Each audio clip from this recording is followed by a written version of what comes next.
Yo. Okay, so today I'm filming the assumptions video. Guys, I was so nervous to do this because I didn't want to get dragged.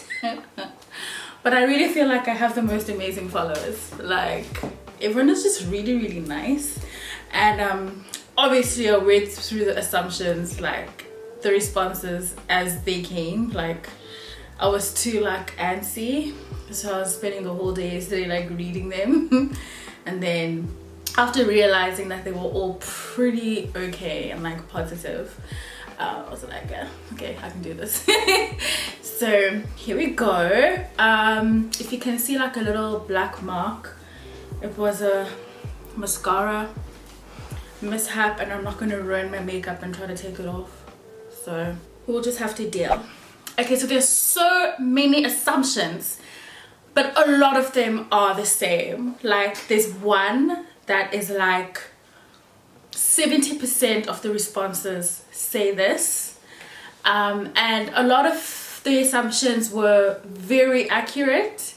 I think a bit of this is actually a little bit therapeutic, because you also want to know your like how people perceive you, right? You project yourself to the public in a certain way, whether you are an influencer, whether you're a popular face, whether you just a normal person. When you have a first impression of someone, it's interesting to know the kind of feedback that is out there with regards to how people perceive you. And you know, before the assumptions tag even got popular, I know when I was younger, when I was still like first year, end of high school, but like first year, second year, I would ask people like, what do you think of me? Like, when you first saw me, what did you think of me? And I've always been interested in that. But now, like, being in the public space a little bit, it just opens you up to more just like scrutiny, and just more like people who you don't know now having an opinion and forming an opinion about you. So that's where it gets a little bit anxiety inducing and a bit nerve-wracking. But I think I have a really nice fan base, or like fan base, supporter base. So okay, let's get into it. So the first one, proposal this year. This was also popular. This is a popular assumption, is proposal this year. Ish. We hope so. I mean, hopefully. Another assumption was that, if I can find it, I want to read it out properly. You are engaged but keeping it quiet. And there's another one, I screenshotted it and sent it to my man. Someone said, I think you are engaged, or in a process of being engaged. That's why we have your bae in. That's why we have your bae in the vlogs showing now. And once you say it in your Q&A, you will only show your man when he puts a ring on it, or when you get engaged. So yes, I did say that in the Q&A. I actually forgot I said that in the Q&A. The actual tea is, I'm not engaged. Me and my man have been dating for 4 years, but he only met my parents last year, end of 2018. Like, I'm sure it was like October, November, because I am very particular about who gets introduced to my family. I have had a relationship in the past that just blew up in my face. Introduced him too soon. Not even too soon, I introduced him, period, which I shouldn't have. And so I had just been very like wary of introducing a guy if I didn't know his intentions with me. And so, I mean, me and my boyfriend have been together for a very long time, and it hasn't always been smooth sailing, but he met my parents and they seemed to like him. So I was just like, you know what, like, it's fine. And I know where we're headed. We both know where we're headed. And we just hope there's a proposal this year. I don't want to jinx it. I don't want to talk about it. I talk about it with him, but he's like, why? Like, he doesn't want me involved. Like, me, like, you know, I never want to urge him on. I never want to make him propose to me. I don't want to know when I'm getting proposed to. You know what I'm saying? All I have done is show him the ring that I want. It must look like this. It must shine like this. It must do the things. My man is not a romantic man. He's not gonna like be the type to rent out an orchestra and serenade me. He's the least romantic person. He's only bought me flowers once, and that was after I begged him. He bought me flowers once in our whole relationship, and it's just so funny.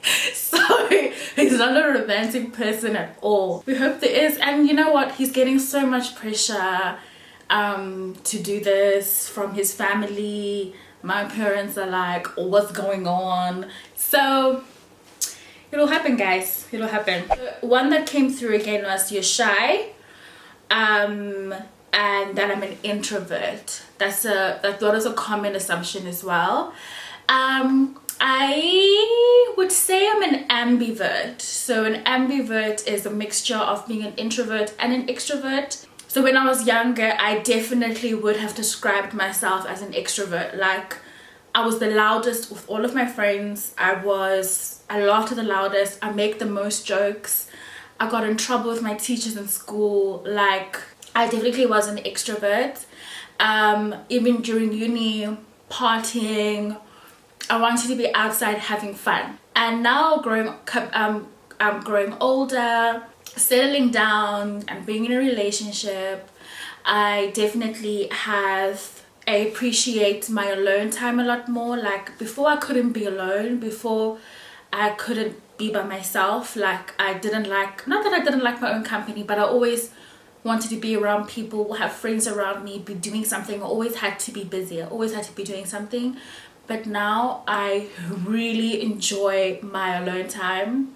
I really enjoy having my thoughts to myself with a glass of wine in my hand and just watching Netflix or scrolling through my phone. Like, I really enjoy that. But I still do enjoy nights out, going out for dinner with some girlfriends. Like, I still enjoy that a lot. So I'll say like I am an ambivert, so in between. Another assumption, your boyfriend is your best friend. You love doing things with him.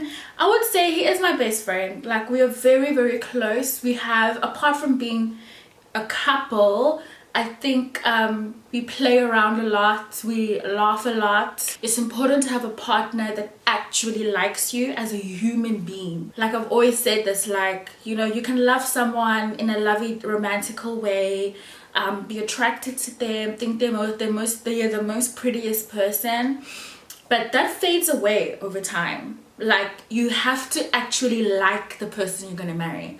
Like, do I like you as just a human being? Like, are you a cool person to be around? If you're not, then I just think it'll be difficult. So yes, he is my best friend in that sense. Like, we just get along. When we fight, like, we can't stay mad for too long because we just make each other laugh. Like, it's fun times. Very popular assumption. Very popular assumption. Now we're getting into the nitty gritty. You're snobby. You're bougie. You're high maintenance. You're around that circumference. Around that circumference. You're snobby, you're bougie, you're high maintenance. I'm not gonna say I'm not high maintenance when it comes to relationships, and I don't use high maintenance in a derogatory way. I use high maintenance in the sense of I give a certain amount of love to somebody in a relationship, friendship, relationship, whatever, and I expect that back. I do have an expectation from people who have agreed and decided to play or have a certain position and role in my life, whether it is a best friend, whether it is just a friend, whether it is a boyfriend, a spouse, whatever it is. I give, you give. In terms of snobby, I think I have a very close friend. You guys know Vanessa. I remember her and I were walking, we were in cliques, and she was like, babe, fix your face. And I'm like, what? And she was like, you have this look, like you have this look on your face that, like, is as if you're looking down at people. And that really shook me, because I was like, oh my god, like, if that's just how I look, like, just a normal, that's just my, I wasn't even aware. I think I was thinking about something, like, what am I here to buy? Like, we're inside clicks. So I've been more conscious of how my face is, like how I look and appear to people, because I definitely want to be someone who is considered approachable. I want to be someone who looks like I'm easygoing and that you can have a conversation with me. I'm not about this whole can't sit with us. No, no, no, no, no. That's not the vibe I want to give off, and I think I had been giving that off unintentionally, and so yeah. But definitely not true. I'm not snobby. The next assumption is you love luxury brands, Gucci, etc. I do. Like, I love shopping. I'm liking what's out there right now. I'm kind of tired of Gucci, to be quite honest. I'm liking Balenciaga. I'm liking Dior. I'm liking a lot of brands. I can't afford all of them. So, you know, you learn to like things from a distance. Another really common assumption is that, like, I spend money on labels without not really for the benefits, but just because I like labels. Girl, like, if I had the money to just pick out like all of the things inside of Dior, inside of Balenciaga, without even thinking twice, I would.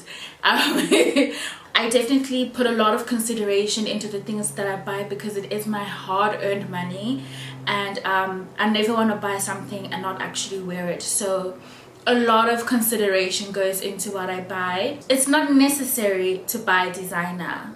It's just what I like, and I like the way they're made. I enjoy their craftsmanship, and I like the way they look. And yeah, and I don't even think I have much, like, I don't even have much like that. Okay, here's a really good one. You procrastinate a lot when it comes to doing something that is kind of important to you. I thought that my mom wrote this.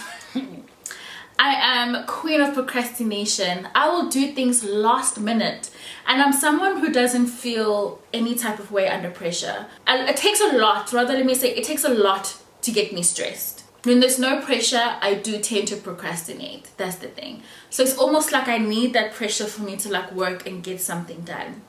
So yes, I do procrastinate. School, I'll do assignments the night before, homework the day of. This same person also said that you like soul R&B. I actually hate R&B. Like, I could do without it. Like, Metro FM on a Sunday, kill me, please. I don't like it. I don't like R&B. I don't like old school R&B. I don't like any of it. I know I'm the only one. In the club, they start playing old school beats. I know that it's time for me to go home. I pack my bags and I leave. What I do like is trap soul, a la Bryson Tiller, Tory Lanez. You know, I'm a trap queen. So yeah, that's the only, like, R&B that I like. Like, I know, Come For Me, Beehive, Beyonce, I'm good. Like, I don't have to listen to her. But I will be watching Homecoming. It's fine. Okay, you have always been popular, even in school. Yo, I was not popular. Oh, I was awkward in school because I went to 2 primary schools. The first primary school I went to from grade 1 to grade 4. And I was not popular. I was actually teased a little bit because of my accent and because I couldn't speak a South African language. So I was teased a lot there. And then I moved to another school because we moved houses, and this was a more white school. And there I felt a lot more chill, a lot more comfortable because everyone there was white. So I could talk how I usually talked. But there in the beginning I was teased because, like, I was not cool. Like, I said whilst instead of while. I'm like, who says while? It's whilst is how to say it. Whilst, not while. Like, that's not English. So I was teased a lot because I would say, like, oh, like, did they shag? Instead of, like, did they f***? Like, you know, like, I was a dork. So that's how I was teased. And then that was like grade 5, grade 6. Well, yeah, grade 5. And then a bit of grade 6. And then all of a sudden, grade 7, I had gang friends. Like maybe like towards the end of grade 6 and the whole of grade 7, the whole grade actually got along. Like we all would chill together at break time. Like the popular kids, because they were the real popular kids, who were like a smaller group, and then there was like us, which is basically the rest of the grade. And we were cool, like we would talk and laugh. But grade 7 we were all like chilling together. Then grade 8 I went back to being a dork again, because now me and my white friends went to the school together, and now the school was more mixed now, with more black people and more colored people. And then once again I became the coconut, and the one that can't speak any African language, and the one who had all the white friends. And then I only made one black friend in grade 9, and then her and I became inseparable. And then that's when I started, I guess, befriending more of the black people. But there was one black girl who didn't like me, because she actually tried to steal my man. But back then. And then once again, grade 11 matric, all of a sudden I was friends with everyone, like everyone. Like we were all friends, and we would all like just have a good time in class. And that's when I became more naughty. Like my wild side came out, like my clownish side came out, and I would be a class clown, and I would beef with teachers and swear at teachers and get detention. I was naughty. I became very naughty. So I think it was like up and down. I had dorky years, and then I had really fun, amazing years. Okay, you're good at saving and planning for your future. I don't think I am. I feel like we all have expectations for ourselves. Yes, I'm good at saving money. I have plans for the future, but plans require money. And so I just feel like I don't have enough, and I guess that is relative from person to person.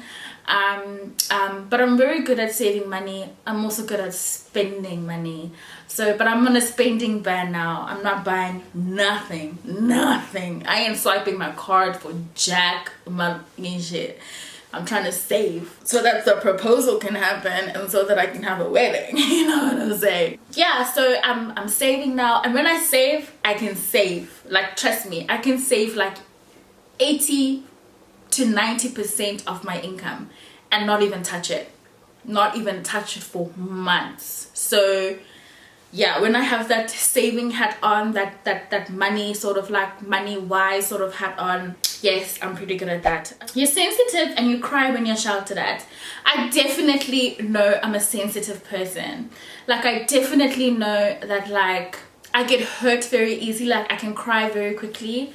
I get in my feelings quite easily. I take things personally. And that makes me very sad, and it makes me cry. It's only people who are really close. Like, my mother is the one to point that out to me.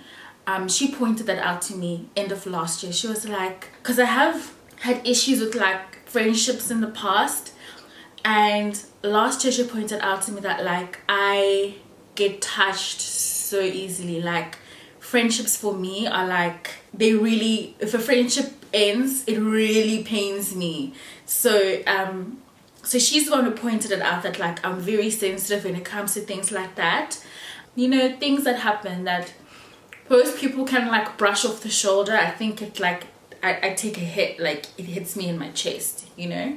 The assumption that I said was like 80 to 90% of the assumptions was that your family is well off. You grew up rich.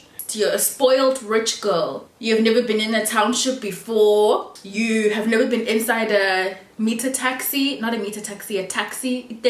I've never been inside a taxi. My parents, I come from a middle class family, middle working class family. My parents are both in IT. And just like most parents, I mean, my mom grew up in the township with her grandmother who raised her, and my dad was a taxi conductor. Like, you know, the guys who say break up and like collect money from people entering taxis. But I think he just did that as like a hobby situation, like, because his friends were from the township, so it's just what like he got into as well when he was in high school too. My mom was the first person to go to university in her family. My dad obviously studied in the UK, And then as a married couple, they just grew and they progressed, and they worked together in the same company, started at the same level. They had the opportunity to move to South Africa, so they chose Cape Town to work for Old Mutual here, and they rose up in their ranks and their respect in their fields because they're both in IT, became executive level employees in their respective companies. So normal middle class working family, and so yeah, we're a normal family. You're a great cook. I can cook, but I think there's a lot more I could learn, especially when it comes to Nigerian food. I need to really learn Nigerian food because my man is Nigerian. So yeah, I feel like once I clock Niger food, then I can say, yeah, I'm a good cook. Oh, here's the one that made me chuckle. Do you still go to gym, or we'll try again after winter? So I haven't been to the gym since coming back from London, mainly because of my ankle. But it seems to be okay. It's still a little bit swollen, but I don't think it's going to go down anytime soon. I don't know what's going on with it. So I'm going to ease back into gym by swimming next week. So no, we're not forgotten about gym. We're just going to ease ourselves back into swimming. I'm not going to do the treadmill and stuff because I still think this ankle can flare up.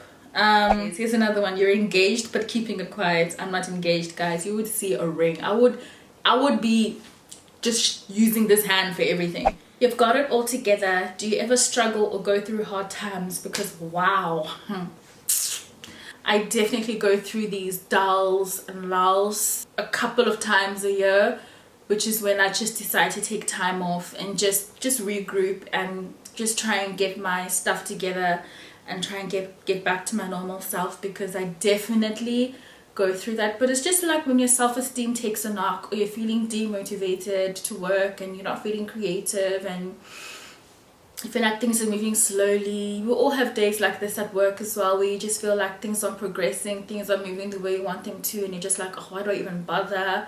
We all have times like that, and that happens to me like everyone else. So I just then decide to just take a step back, regroup, and just sort of come back with like another plan. Let's try and do something. You care too much about the people around you.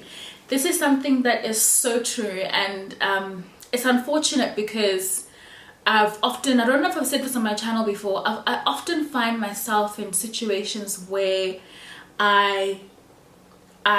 like I said, I have too much of an expectation from people, because I feel like what I'm putting out to you, I should be getting back. But why? Because there are some people who didn't ask for that from you. So for you to all of a sudden demand it back when they weren't prepared to give that to you, is also something that I've had to learn and sort of just like get over. I think I've had my feelings hurt a lot by people where I thought we were like really tight, and then all of a sudden I had it all wrong, and we don't even talk. I've had to teach myself to not give too much too quickly, because it can appear a little bit like overbearing and a little bit forward as well. If you are always a person who's just like, we get along, we're best friends now. Like, come on, babes, not everyone is ready to receive the loving of Cynthia, so don't just give it out for free. So that's what I've just been trying to teach myself, because like I said, going back to when I told you my mom had said to me, I get hurt too easily by friends who were actually acquaintances and in my mind they were my best friend. Like and because that hurts me too much, I've just had to learn to not care so quickly for people and just ease into relationships and friendships instead of just assuming we are BFFs because we went to lunch once. One person said you have really nice natural hair. Another person said I'm embarrassed of my natural hair. I guess it's because you guys only ever see me wearing wigs. My hair's on cornrows now. You guys watch my vlogs, you just always see my cornrows bare. I'm sure this person never watches my vlogs and they wouldn't know what my hair looks like underneath, because I always show my hair if I'm not wearing makeup, if I just woke up for the day. Not embarrassed of my hair at all. I love my hair. My hair is just so thick and very difficult to maintain. So when I do have it washed, it's good for like a week, and then I just corner that shit up and put it under it because I can't deal with it. It's too thick. The growth, it just happens too quickly, and then it's just too much maintenance. That's why I just always wear wigs. You're a feminist. I don't want to get into this. Feminist, I think, has had so many definitions over time. I can definitely say that I am for women. I am for protecting women, especially women in more vulnerable situations. And right now I have an urgent need to just get more information, and I'm currently doing research into sex trafficking and exploitation of women and children. I wouldn't say that's being a feminist. I think that's just being a human being. But definitely I have a sensitive spot for women who are vulnerable, and seeing them exploited and treated like they're nothing because they are women and because they are children, young girls and boys. I can't, it hurts me. I can't stand it. So I wouldn't say I'm a feminist, but I think that's where I'm at right now. You're always trying to improve yourself. When you get to the top of a mountain, you find a higher one. Yeah, I think this speaks to sort of just like my expectations for myself. You know, I want the best. I like striving for the best. I don't like mediocre. I don't like, if something could be better, I want to do the better. I want to have the better result if I know that there can be a better result. So that's what I like to do. But sometimes getting in the way of that is procrastination, which can lead to anxiety, because now you didn't do what you wanted to do, and now you're not going to get the result that you wanted. So now look at the myth that you've created. You need to now do all of this extra stuff. So it's a cycle. So I've realized that in order for me not to feel that way, I have to be very organized with my life. I have to be very organized.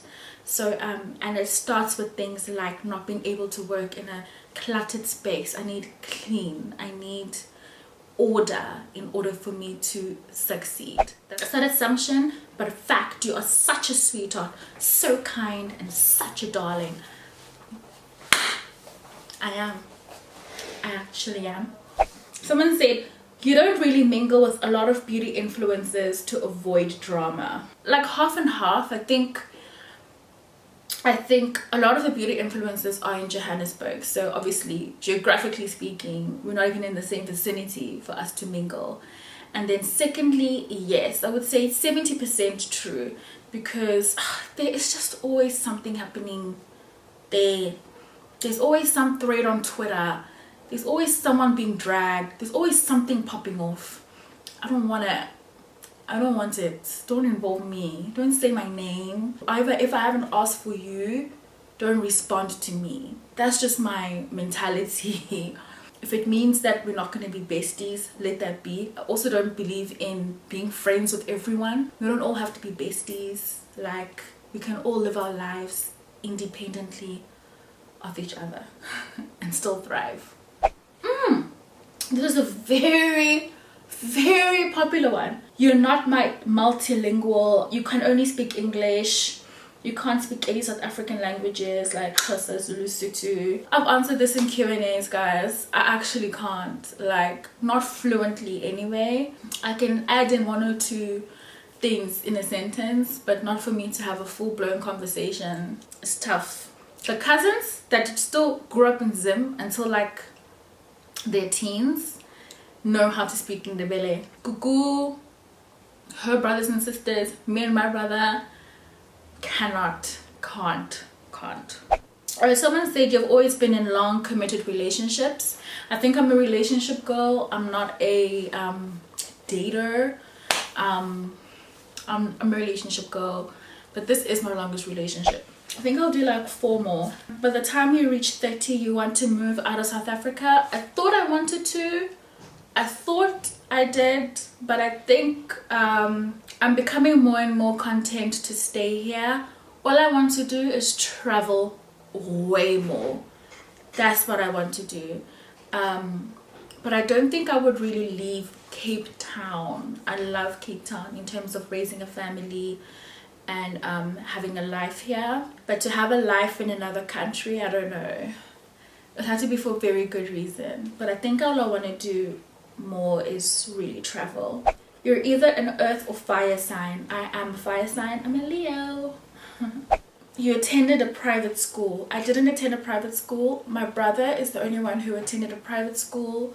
And that's because he's the eldest, and when we moved here, my parents didn't know if they were gonna stay or go back to Zim, so he had to go to a school that provided A-levels and O-levels, and so that it would be easier for him to transition back if we did go back to Zim.